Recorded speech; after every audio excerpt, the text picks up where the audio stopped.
असं काय घडलं होतं की महाराजांना मृत्यू यावा, पण विषम ज्वरासारख्याच काहीतरी भयंकर विकारानं महाराजांना गाठलं. 23 मार्चला त्यांना भयंकर ताप आला आणि 3 एप्रिलला दुपारी 2 वाजता शनिवार चैत्र शुद्ध पौर्णिमा म्हणजे हनुमान जयंती महाराजांनी शेवटचा श्वास घेतला. महाराज ज्या दालनामध्ये होते त्या दालनामध्ये महाराज शेवटपर्यंत बोलत आहेत, म्हणजे ते पूर्ण शुद्धीवर आहेत. आणि महाराज शेवटी लोकांना सांगतात, कारण ते महाराजांनी पाहिलं की आपल्या भोवताली हे सगळे माझे सरदार लोक रडतायत. त्यात सुरेजी मालुसरे आहेत, त्यात हमीराव मोहिते आहेत, हिरोजी फरजंद आहे. आग्र्याच्या प्रकरणाच्या वेळेला जो होता ना तो, पण सगळे रडतायत. महाराजांनी पाहिलं, महाराज बोलिले, कोणी चुकूर होऊ नका. चुकूर दुखी आला प्राणी राहत नाही, आला त्यात जावेच लागते.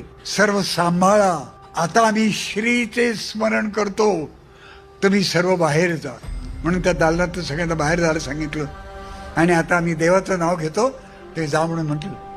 सगळे पण बाहेर पडायला लागले, रडत होते, हुंके देत होते, पदर डोळ्याला लावलेले होते.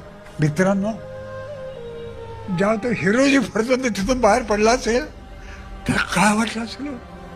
तो वळून वळून महाराजांना म्हणाला असेल का, महाराज आग्र्यामध्ये आपण अडकलो होतो, त्यावेळेला तुमच्या पलंगावर मी झोपलो आणि तुम्ही सुखरूप बाहेर पडलात.